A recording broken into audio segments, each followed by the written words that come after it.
about things. We've got to be doers of the word, as God's word says.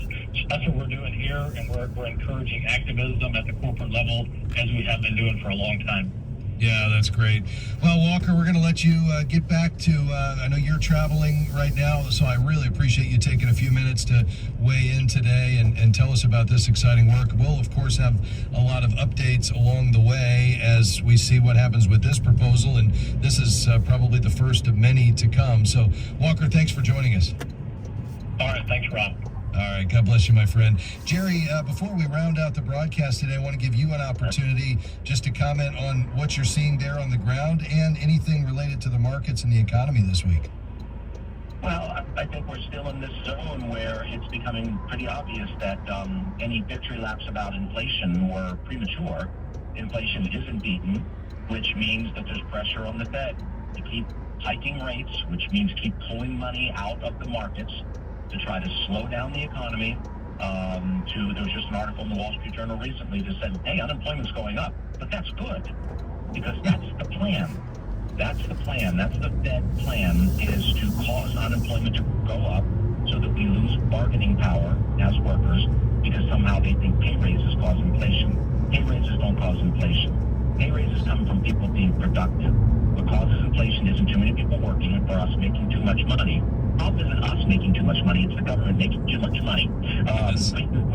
We get money by creating wealth. They make money by simply making money, literally printing it. And that's where inflation comes from. And the government's blaming us for what they did. And that's what's weighing on markets, the sense that, okay, the Fed believes they have to slow the economy down to fight inflation, so they're going to slow the economy down.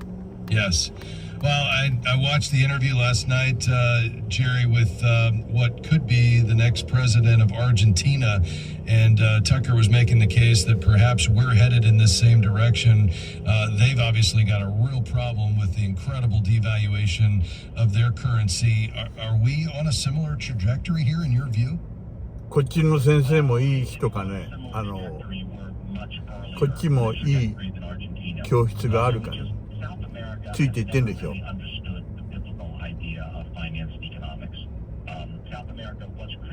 Exercise. It never really embraced the idea of individual liberty and shrinking government and free markets. So it doesn't have that much of a heritage. So Argentina has a tremendous history of devaluing the peso. Here in America, we're more influenced by a strand of Christianity that emphasized soundness of currency as a moral obligation. You know, some of the European reformers, when they wrote commentaries on the Ten Commandments or they wrote catechisms, they specifically said that inflation violates the Ten Commandments rule against theft. So that got hardwired into our DNA. It's even in our Constitution. Look, we could end up that way, but we have much stronger heritage on soundness of currency and rule of law than Argentina does. So I feel like we're in a better position. But if we keep moving in the wrong direction, I mean, Argentina was once a major economy, and they're not anymore. So yes, that can happen to us too. Well said, though. I think you're right. When we look at our roots and what's hardwired into our DNA, but that doesn't mean we don't need to pray and show up and vote and continue to advocate through shareholder engagement. Jerry, appreciate you stopping by today, my friend. God bless you. God bless you. All right. That's Jerry Bowyer. This has been Faith and Finance on American Family Radio. Thanks to Devin, Jim, and Robert. Couldn't do it without them. Have a great weekend. We'll see you next week. Bye-bye.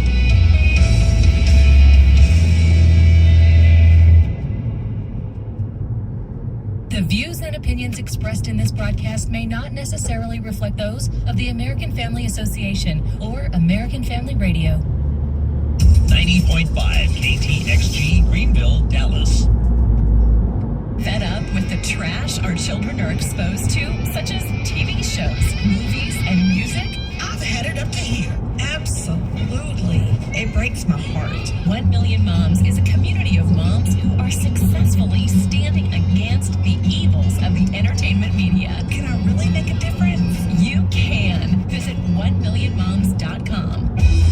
This is American Family Radio, a listener-supported ministry of the American Family Association.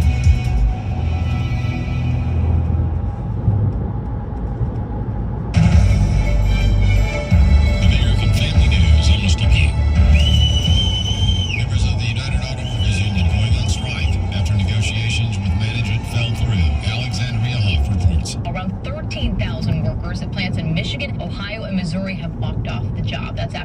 contract expired at 11:59 without a deal. They've been demonstrating throughout the night. Plan is to continue strikes at additional plants if negotiations continue to fail. UAW workers feel that Detroit's Big Three have raked in billions off their members' back and thus admit that their demands are bold, including a more than 40% wage increase over 4 years, pension benefits for all employees, limiting the use of temporary workers, and 4-day work weeks. The automakers maintain that the demands are unrealistic considering the competition that they're facing from Tesla and foreign auto manufacturers right now. Hunter Biden was indicted on federal gun charges Thursday, charged with making false statements when purchasing a firearm and unlawfully possessing a firearm. The indictment comes 2 days after an impeachment inquiry into President Biden was announced by House Speaker Kevin McCarthy. Ohio Republican Representative Jim Jordan says the indictment Thursday was Special Counsel David Weiss's attempt to save face.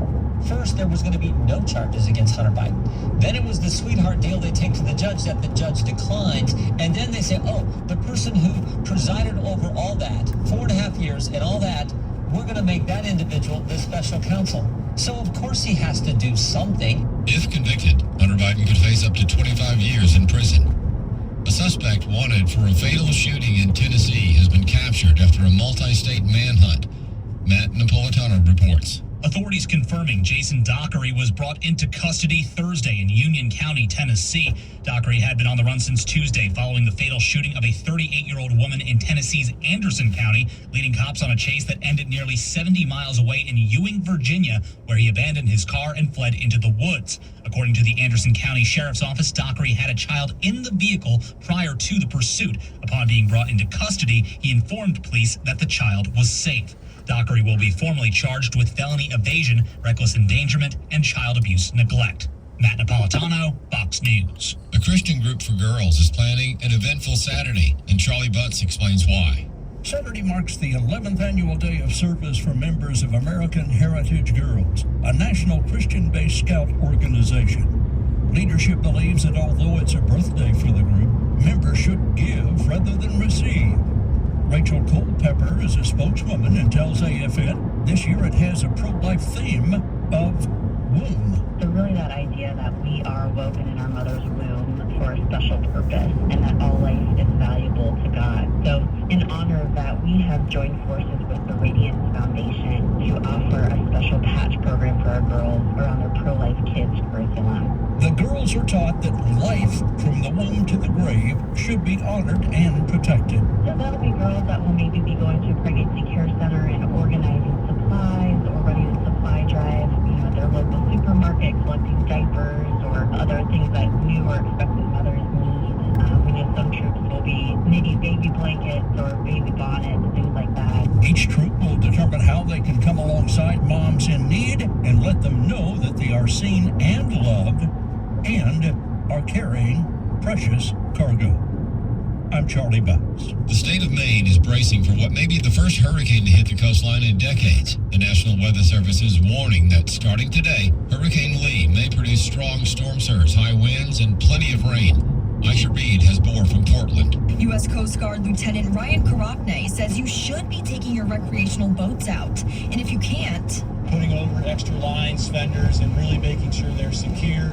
He also says to take out all paddle crafts like canoes or kayaks out of the water. Sector Commander Amy Florentino says one of their priorities for Hurricane Lee are search and rescues. We'll keep the crews on shore in a 24/7 posture ready to respond. The Coast Guard is also making sure that the maritime transportation system is clear of any debris for when it opens back up for traffic after the storm. For American Family News, I'm Rusty Pugh.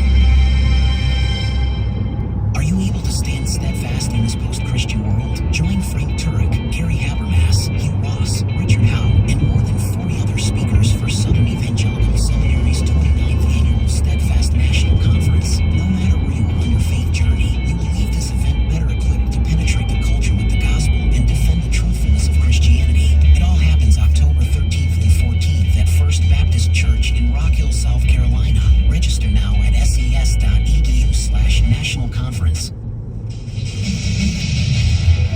This is Trivia Friday. The number to call with your question or your answer to a question is 888-589-8840. A fellow who recently swallowed a dictionary said it was thesaurus his throat had ever been. Thesaurus. Really, Tim? The world's shortest commercial flight is only 47 seconds. So, And we don't have time for stowing.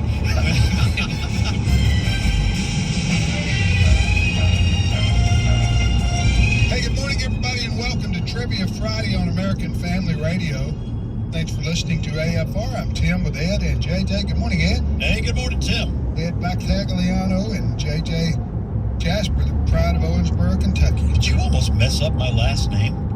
I just stretched it out a little further than I usually do. Right. We've only known each other since the 80s. But I was you ready James to say- Battagliano and I called you Ed Battagliano. I was about to say a little dab of do ya. And I thought you kind of added Vitalis and Vitagliano Just together. thought I'd change things up a little bit. That doesn't hurt. Hey guys, my wife Melanie, I think she's putting glue on my firearms. Now she denies it, but I'm sticking to my guns. I am sticking to my guns. We got it. Yeah, we got it. We heard this morning and yesterday. But when we get older, we all tell. That's exactly right. You gotta milk those dad jokes. No, I remember going when I was, this is 30 years ago, 40 maybe. Anyway, Alice and I were a young couple. By young, I mean in our 20s, so we'd go 2 hours away to visit with her grandparents. They've long since been passed away, but so her granddad, I don't know, he was about 80 at the time, maybe 75, 80, 80 probably, had a stroke, but we'd go down about every 3 months to see him, and I would sit on the couch, and he would sit in his chair and just be me and him in the den with Wheel of Fortune. and shag carpet, and he I'm would tell me right there. He would Wood tell me paneling. the same jokes. For 20 minutes, I'd be stuck there. And you knew what was coming when you were driving down there. I knew it was coming. He'd tell me the same jokes over and over again. Of course, couldn't help it because he didn't remember what. コーヒー美味しいかね。コーヒー美味しいかね。 My children, the same jokes over and over again. But anyway, I'm there, but mine has a different You are. to it.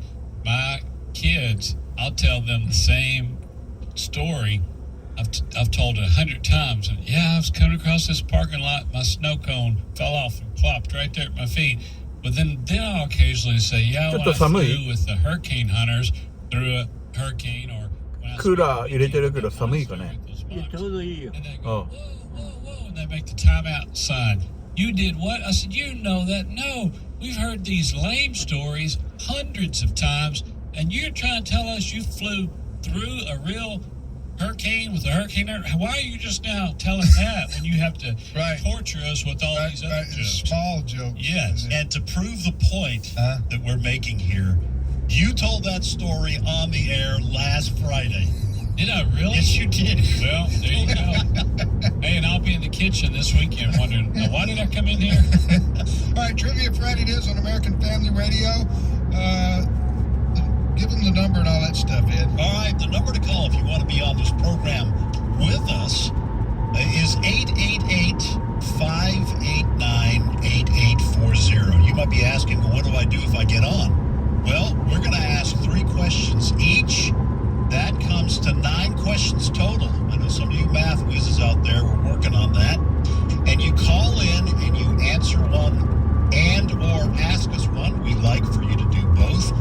And these are trivia questions. They are brain teasers, and they will challenge you, help you do some learning. The number to call to get on the program is... Just anybody can call, or we have a waiting period, or first-time callers, or what? Actually, thank you for that. That's why I'm here. Yep. If you have called and been on the air with us in the last 2 months, last 8 weeks, we ask you to wait a week. So that is the restriction for this week. Next week is first-time callers, but this week, if you've been on the air with us for the last 2 months, please wait a week.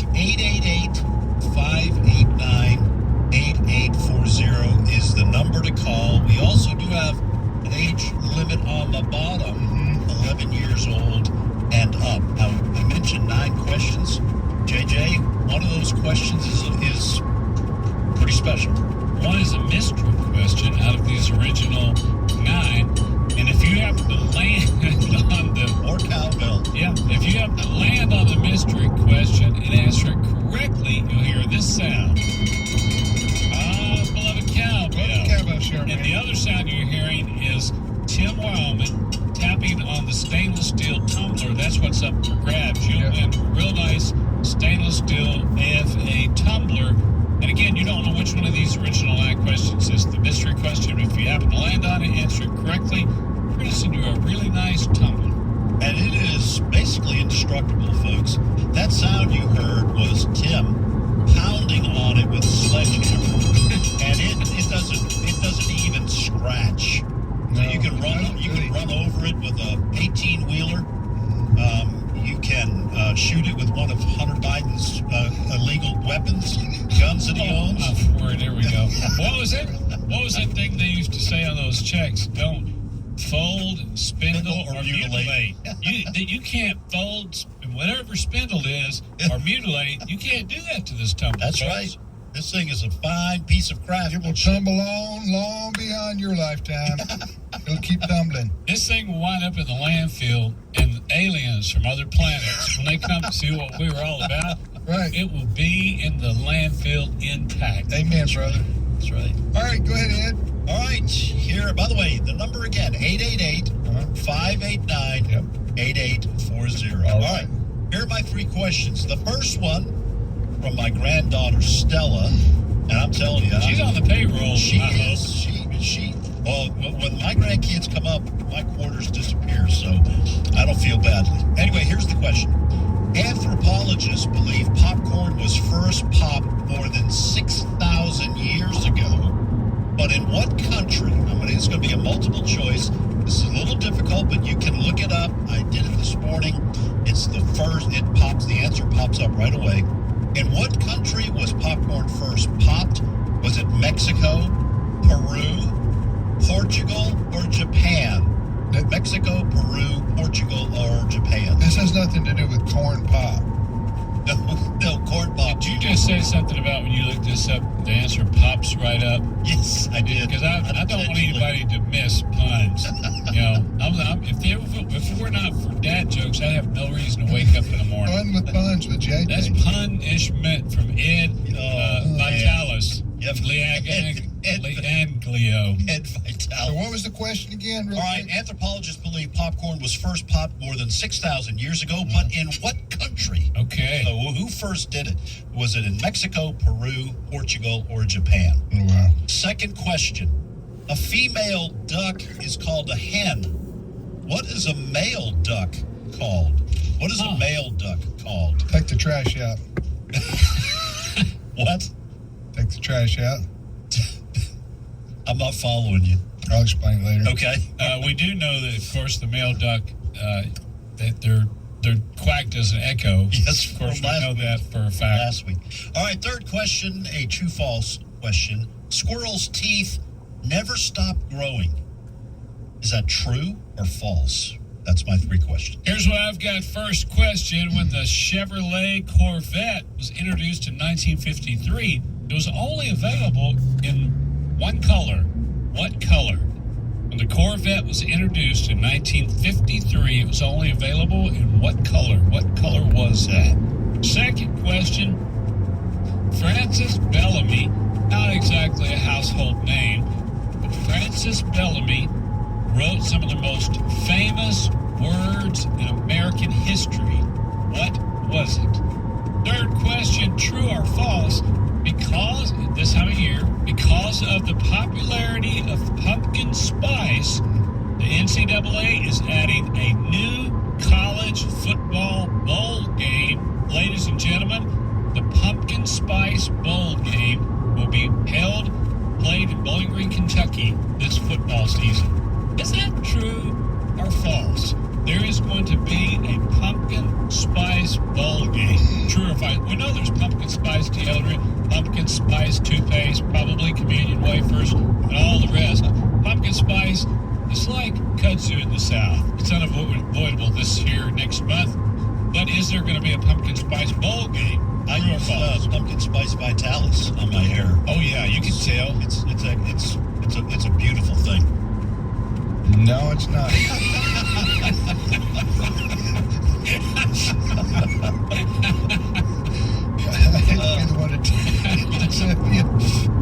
All right, here we go. Here are my 3 questions. Number 1. I looked up the most popular country, what used to be called country and western singers of the 60s. I know we have a lot of listeners who are baby boomers. I'd like to throw in a baby boomer question once a week. Of those 10 top singers, 3 were female. Oh. I want to know. Queen of country music. I want to know who the top 3 female country and western singers of the 60s were. All right? And good question. I mean, these were the most popular ladies in country music. These 3 in the 60s. Remember that. Number 2, I've always been fascinated watching on the internet. You'll see promotions or advertisements or people show the Northern Lights. Mm-hmm. Have you seen these? Yes. You seen the Northern Lights? On television. Oh, on television. Yeah. And in pictures. Yeah. Well, I want to know what causes the Northern Lights. I thought you were going to ask for the other name. I knew the other name. Do you? I didn't want to say. Yeah, I know. I'm seeing it now. Yeah. But I want to know what the scientific cause is for the Northern Lights.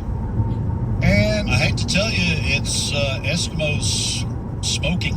They have a bad habit, and that's smoke. They smoke? Yeah. Well, they're vaping now. Yeah. Well, that creates the Southern Lights. All right, here's my 3rd question, a Bible question. Jesus is the most mentioned name in the Bible by far.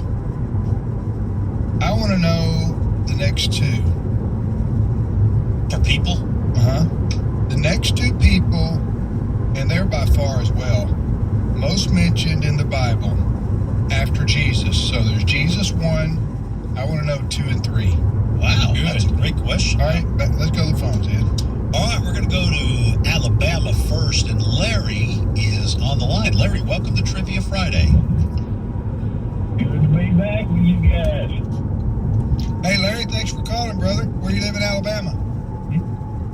I'm the Quad Cities, Larry. Oh, yeah. Okay. Okay. Yeah. Hey, Larry, are you guys over that loss that Alabama suffered? Because I know it takes a couple of days. Might be I am. I don't know about some others, but I'm over it. Okay. All right, Larry, go ahead. Ask, answer, or both. I'm going to take a wild stab at the 3 female country singers. Okay, let me repeat the question quickly. The question is, of the 10 most popular country and western singers of the 1960s, 3 were females. I want to know who they are, and I'll say yes or no on your guesses, and you get 3 guesses. Okay, go ahead. I'm going to say Loretta Lynn. Yes, she is number. Dolly Parton. Loretta Lynn is number 4. Number 4 on the top 10, including males. Oh, okay. Wow. She's number 2. Loretta Lynn is number 2 among females. Okay. Dolly Parton, I'm going to stop you right there. That's incorrect. That's a good guess, but her heyday was the 70s and the 80s, Dolly Parton. Okay. But good guess. Absolutely good guess. I thought the same thing. I had it on my list. I showed Ed. Yeah. I had Dolly Parton. But you did get Loretta Lynn, so that is one. She is the number 2 most popular country and western singer lady from the 60s. So Larry has helped the next caller. That's right. He's passed it on. Passed it on. Paid it forward. Yep. Paid it forward. Go ahead with your question for us, Larry. In a traditional string quartet, there is 1 viola, 1 cello, and 2 of what other instrument? All right, don't say anything, Larry. Violin. It's going to be violin. Yeah. I am not musically inclined, but violin. I'm going with you guys on violin. Yeah, violin. We're saying we got to get two. We got to get one more. We only added one. Yeah. There's a viola who I dated a viola in high school. She was. How'd that work out? It didn't last. Well, she wasn't partial to pumpkin spice Vitalis. I can tell you that. Wait, now what were the first two? It was a viola, cello, and we're going to add violin. How about a bass? Oh, I say that's good. Yeah, bass? String. Yeah, let's say bass. What do you think? All right. Now, Go ahead, Larry. You're saying there's two. Well, you Oh, said no, you said there are four. But two of them are the same. Which is why Tim said violin. I see. Two are the same. Go with me. We'll violin. We're going with Tim. We're going with violin. You got it. All right, Tim Way got to go, it. Tim. Tim, you did that. I just do my part, guys. Have a great weekend, Larry. All right. I remember he said two of the same thing, and then you guys missed that part. Yeah, come back and. I really wasn't paying attention when the question was musical instruments. I just said I'm never going to get it. I just started thinking about. You don't know. Start If thinking that about involved a hockey puck, you don't care. Lunch. Yeah. My default is bagpipes, but I said, it's not. Hey, I did see this cartoon, guys. It was looked like a horseshoe-shaped instrument with this. You got to know the Bible. Horseshoe-shaped instrument with some lines, and there was a therapist there, like they're on the psychiatrist's couch, and the guy said, I feel like I'm a guitar. He said, no, you're a liar. But it was spelled liar. L-Y-R. Yes. You know, you guys know I had a cello career. Yes, we know that. It was 2 years from 5th grade to 7th grade. Used to tote that thing to school. It was quite impressive, though, wasn't it? Tote the cello career? Yes.